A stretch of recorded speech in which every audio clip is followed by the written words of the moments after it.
In 1961, a young mother in Ohio pulled a turquoise butterprint Pyrex dish from the oven and set it down like a trophy.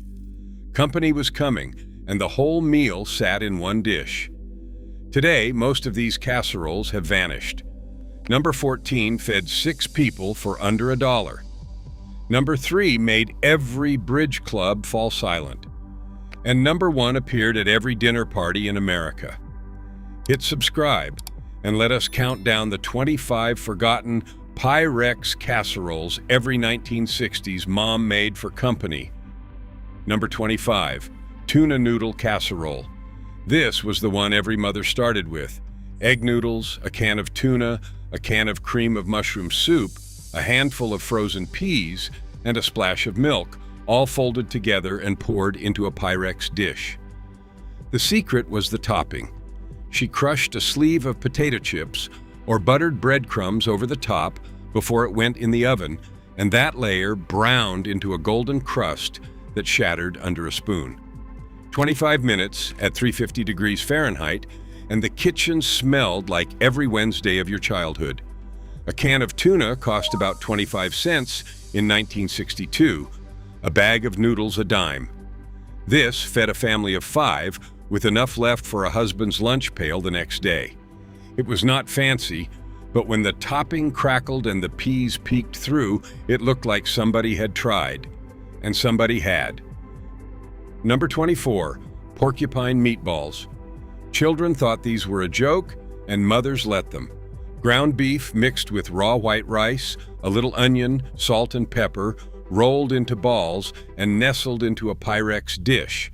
Then a can of tomato soup thinned with water was poured over the top. The lid went on, and they baked slow for an hour. As they cooked, the rice swelled and burst through the surface of each meatball, sticking out in little spikes like quills. That is where the name came from.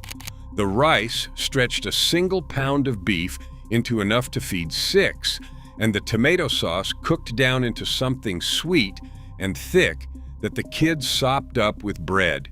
Ground beef ran about 45 cents a pound. A can of tomato soup was a dime. For a mother feeding a table on a factory paycheck, this was arithmetic disguised as fun. The plates always came back clean. Number 23, salmon loaf. Before salmon was something you ordered grilled at a restaurant, it came in a tall can for about a quarter, and it fed the whole family. Mother drained it, picked out the big bones, though she left the soft ones because she knew they were good for you, and mixed the pink flakes with cracker crumbs, an egg, a little grated onion, and a splash of milk. She pressed it all into a Pyrex loaf dish and baked it until the top turned golden and firm. Sliced thick and served with a spoonful of creamed peas poured right over the top, it was a Friday night supper that felt like something you would find in a diner. The outside crisped, the inside stayed moist and tender. Children who swore they hated fish ate 2 slices without a word of complaint. It appeared in every church cookbook from Minnesota to Maine, then quietly disappeared when fresh fish got cheap enough to grill. Number 22, scalloped potatoes and ham. This was the dish that turned the sad end of Sunday's ham into Tuesday's whole meal. Mother sliced raw potatoes paper thin, layered them in a buttered Pyrex dish with diced leftover ham and thin rings of onion, and poured a simple milk and flour sauce over the whole thing. Then it baked, uncovered for an hour and a half until the top layer browned and blistered, and the potatoes underneath went soft and creamy, drinking up all that milk and pork flavor. There was no rushing it. The low, slow heat was the whole trick. A few potatoes, the ham bone scraps, and a quart of milk turned into supper for 8 for almost nothing. The smell of it, sweet onion and browning cream, meant winter and warmth and a mother who refused to waste a single scrap. She scraped the crusty corners for herself and called it her favorite part. Number 21, chicken a la king. Here was pure elegance from the humblest parts. Mother simmered the leftover bones of a roast chicken into a broth, then pulled the meat and folded it into a rich cream sauce studded with mushrooms, pimentos, and green peas. That bright red pimento and green pea speckle through the pale sauce was the whole point. It looked expensive. It looked like effort. Sometimes she baked it in a Pyrex dish topped with biscuit dough. More often, she ladled it steaming over toast points, split biscuits, or, on a truly special night, into little pastry shells she kept in the freezer for company. A chicken that already gave one dinner now gave a second, dressed up so nobody would guess it was leftovers. This was the dish a hostess made when the minister and his wife were coming over, and it never once let her down. Number 20. Johnny Marzetti. In Ohio and across the Midwest, this had a name everyone knew and nobody could quite explain. Ground beef browned with onion, a jar or can of tomato sauce, a box of cooked elbow macaroni, and a good handful of shredded cheese, all stirred together and baked in the biggest Pyrex dish in the house until the cheese on top bubbled brown. It was the workhorse of the school cafeteria, the church basement, and the after-funeral supper. You could make it for $6 or $60 just by reaching for a bigger pan. It cost pennies a serving, and it never offended anybody. Children asked for it by name. Named, so the story goes, after a real restaurant in Columbus, Johnny Marzetti became the meal that fed 1,000 potlucks. Today, most people have never heard of it, but their grandmothers could make it in their sleep. Number 19. 7-layer dinner. This was the meal a mother built when she had no time to stand at the stove. Into a deep Pyrex dish went layers, one at a time, raw sliced potatoes on the bottom, then onions, then raw rice, then a layer of raw ground beef pressed flat, then celery, then a can of tomatoes, and finally a lid of bacon strips across the top. She poured a little water over it, covered it, and slid it into the oven for 2 hours. Everything cooked together, the potatoes soaking up the beef juices, the rice swelling in the tomato, the bacon perfuming the whole thing from above. No browning, no fussing, no watching. She assembled it in 10 minutes at noon and pulled a complete supper out at 6. For a farm wife with 100 other chores, this dish was a gift of time. Every layer was cheap. Every bite was different. First pattern break. Here is where the real story begins, and it is not about the food. It is about the dish itself. That Pyrex casserole was not just cookware. It was a family heirloom and a work of art sitting right on the kitchen counter. Corning had figured out that if you fused colored patterns onto white opal glass, women would collect them the way they collected china. So a mother did not just own a casserole dish, she owned butterprint with its blue Amish couple and ears of corn. She owned gooseberry, snowflake, daisy, butterfly gold. She got them free with green stamps, or as wedding gifts, or one at a time until the set was complete. And here is the genius of it. The dish went from the oven straight to the table. No transferring, no serving bowl, no extra washing up. That patterned glass was pretty enough to set in front of guests. When company came, the casserole was not hidden in the kitchen. It was the centerpiece. The dish said, without a word, "This is a home that has its act together." Number 18. Green bean casserole. In 1955, a woman named Dorcas Riley, working in the Campbell's test kitchen, combined green beans, cream of mushroom soup, milk, and a can of French's fried onions in a single dish. She could not have known she was inventing an American institution. By the 1960s, it was on every holiday table in the country.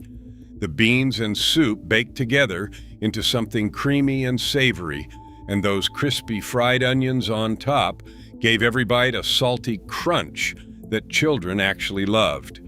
It cost almost nothing, and it came together in 5 minutes from cans and a bag. A mother could throw it together while the turkey rested. That is exactly why it spread so fast. It was the dish you brought when you were told to bring a vegetable and you had no time and no money. 6 decades later, it is the one casserole on this list that still shows up. Most people have no idea it was born in a soup company's laboratory. Number 17, Swiss steak. This was how a mother turned the cheapest, toughest cut in the butcher's case into something a guest would praise. She took a round steak, the kind that chewed like leather if you just fried it, and pounded flour into both sides with the edge of a saucer until the meat was tender and thin. Then she browned it, laid it in a Pyrex dish, and smothered it in stewed tomatoes, onions, and green pepper. The lid went on, and it cooked low and slow for 2 hours until you could cut it with a fork. The long braise broke down every tough fiber, and the tomato sauce turned rich and deep. Served over mashed potatoes to catch the gravy, this was Sunday dinner for a family that could not afford a roast. A pound of round steak cost far less than a good cut, and this method made it taste like the better one. Patience was the only expensive ingredient. Number 16, chicken and wild rice casserole. This was the dish that meant a mother was showing off, just a little. Wild rice was not cheap, and if she was putting it on the table, she wanted you to notice. She cooked the rice with diced chicken, mushrooms, a can of cream of celery soup, and slivered almonds, then baked it all in a Pyrex dish until the top turned golden and toasty. The nutty wild rice and the crunch of almonds made it feel like something out of a restaurant, but it was still built on a can of soup and the last of a roast chicken. In Minnesota and the upper Midwest, where wild rice grew in the lakes, this was the casserole a hostess made for the ladies' luncheon. It traveled well in its covered Pyrex dish, and it arrived at the church still warm. Somebody always asked for the recipe, and she always pretended it was more trouble than it was. Number 15, tamale pie. This was Mexican food the way a 1960s Midwestern mother understood it, which is to say, adapted to whatever was in the pantry. A layer of cornmeal mush spread across the bottom of a Pyrex dish, then a filling of ground beef browned with onions, a can of tomatoes, a can of corn, chili powder, and a handful of olives, then more cornmeal spooned over the top like a blanket. It baked until the cornmeal set firm and the edges pulled away from the glass. When she cut into it, the layers held their shape, the golden crust giving way to the spiced beef beneath. It was warm, filling, and just exotic enough to feel adventurous at a time when a jar of chili powder counted as bold. A pound of beef and a bag of cornmeal fed the whole table. Church cookbooks from California to Kansas listed a dozen versions, every family sure theirs was the right one. Number 14, ham and noodle bake. When the Easter ham was down to its final scraps, this was the meal that used them up.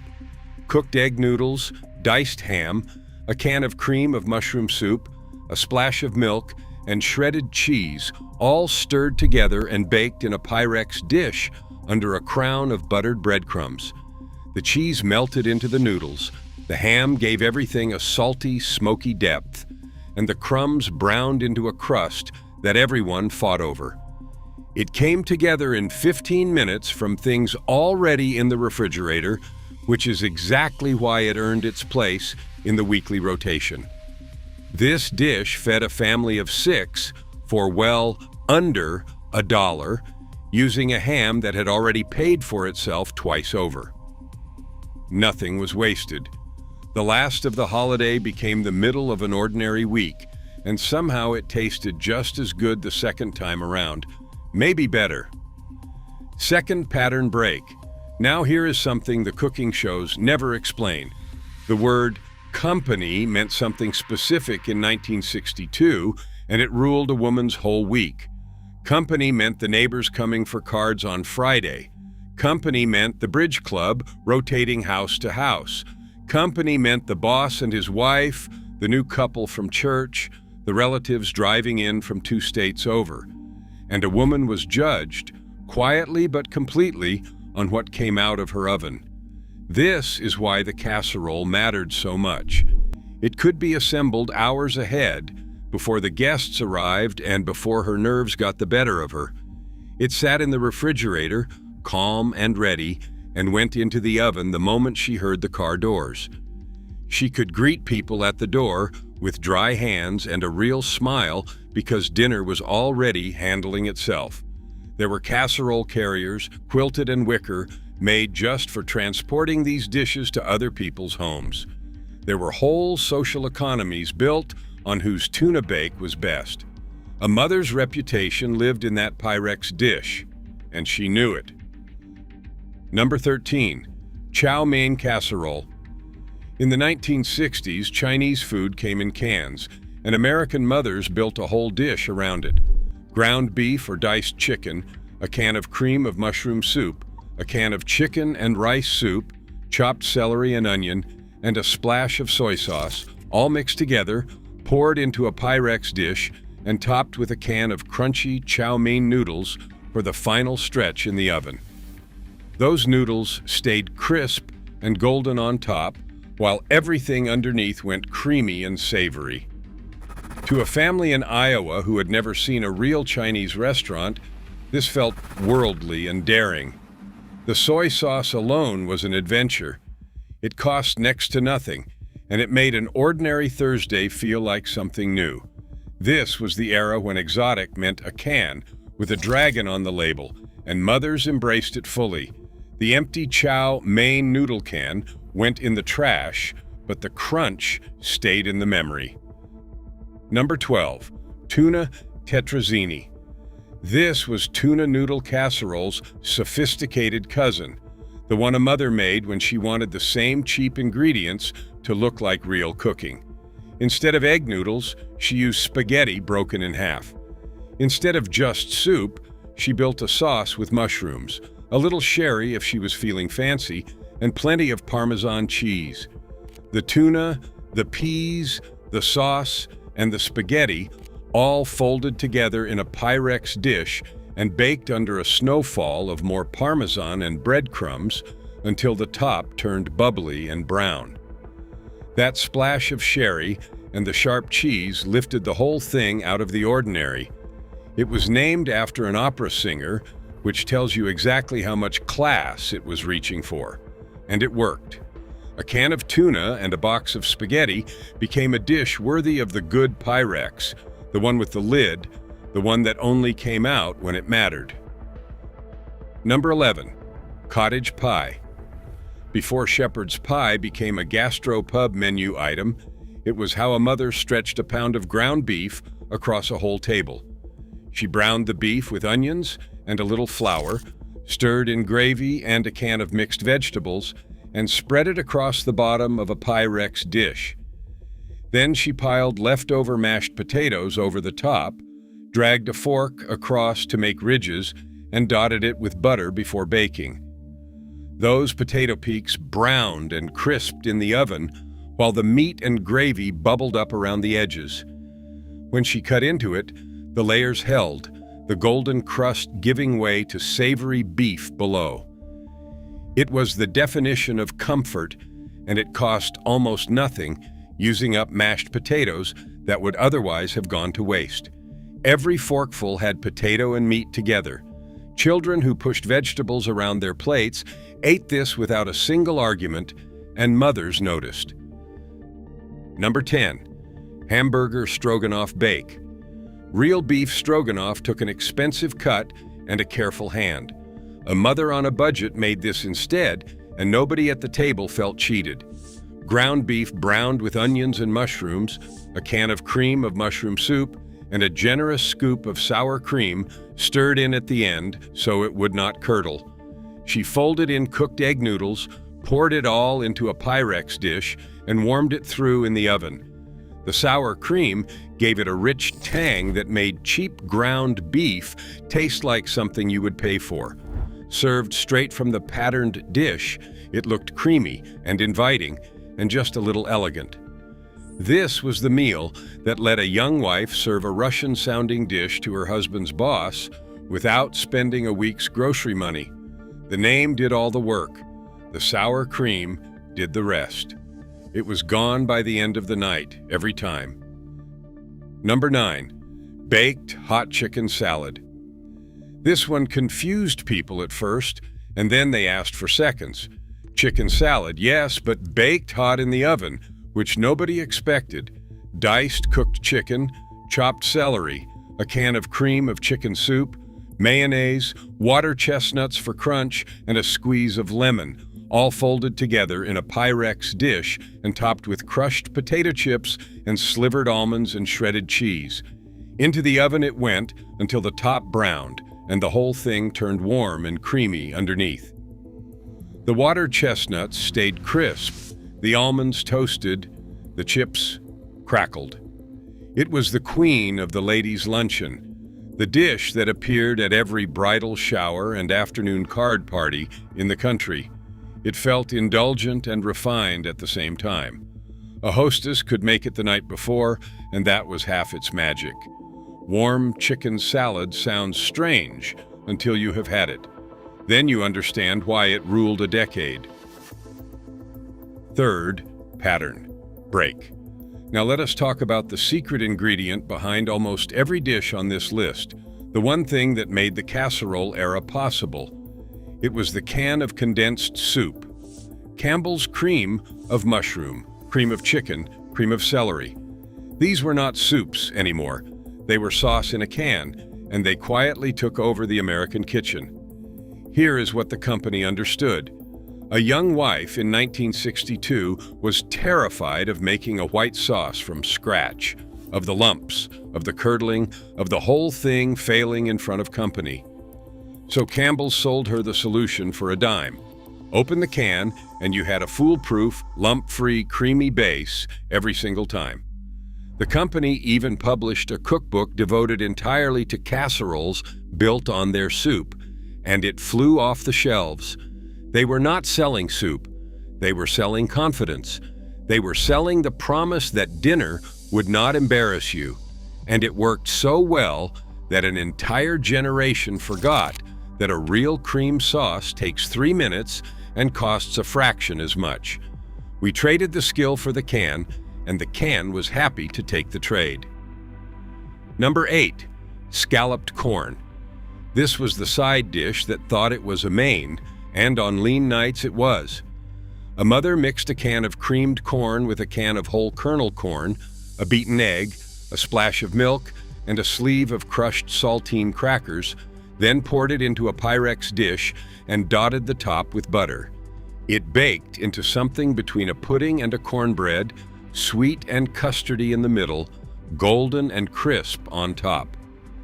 The creamed corn did all the thickening on its own, so there was no sauce to make, no roux to worry about. It cost pocket change and it fed a crowd.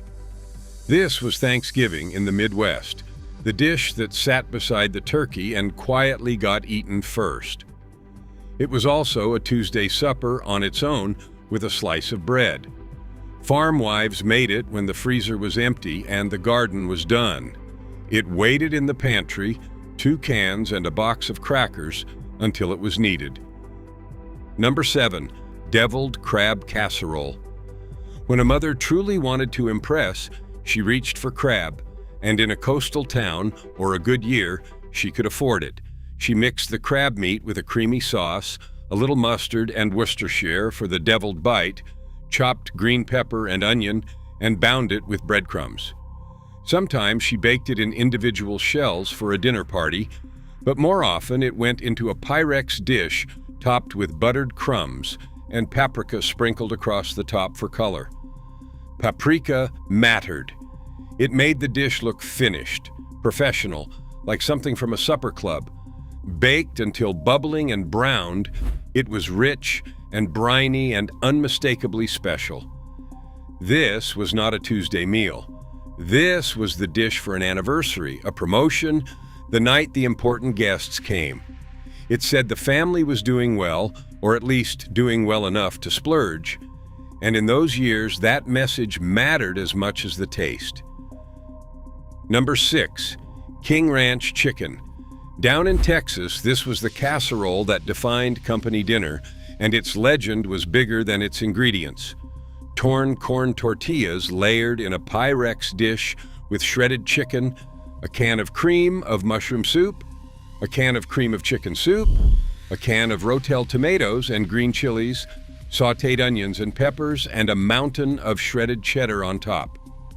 It baked until the cheese melted into a bubbling blanket and the tortillas softened into something almost like a Tex-Mex lasagna. The Rotel gave it a warm chili heat that set it apart from every bland casserole up north. Named after the famous Texas ranch, though the ranch had nothing to do with inventing it, this dish spread through church cookbooks across the South until every family had their own sacred version. It fed a crowd, it reheated beautifully, and it tasted like a party. In Texas, you still do not show up to a potluck without it. Most of the country never met it at all. Number 5, baked macaroni and cheese. Not the kind from the blue box, the real kind, the kind a mother made from scratch and baked until it earned a crust. She boiled elbow macaroni, stirred it into a cheese sauce built from butter, flour, milk, and a full brick of sharp cheddar, then poured it into a Pyrex dish and topped it with more cheese and buttered breadcrumbs. In the oven, the top layer browned into a crackling golden lid, while the inside stayed molten and creamy. Breaking through that crust into the soft cheese below was the whole reward. It cost little and pleased everyone, from the smallest child to the pickiest uncle. This was the dish that showed up at every family reunion, every holiday, every funeral. The great American peacemaker. A box of pasta and a block of cheese fed 12. Store-bought shortcuts eventually pushed the homemade version aside, but nothing from a box ever matched that crust, and everyone who grew up with it knows exactly what was lost. Fourth pattern break. Here is the thing nobody said out loud, but every mother knew in her bones. The casserole was never really about saving money, though it did. It was never really about saving time, though it did that too. The casserole was how a woman said "I love you" without ever using the words. Think about when these dishes appeared.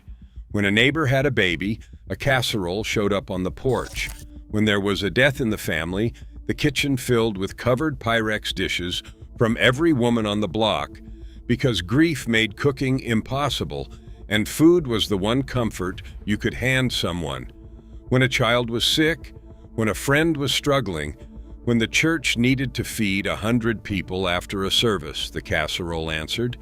It could be made ahead, carried across town, and left behind with instructions taped to the lid.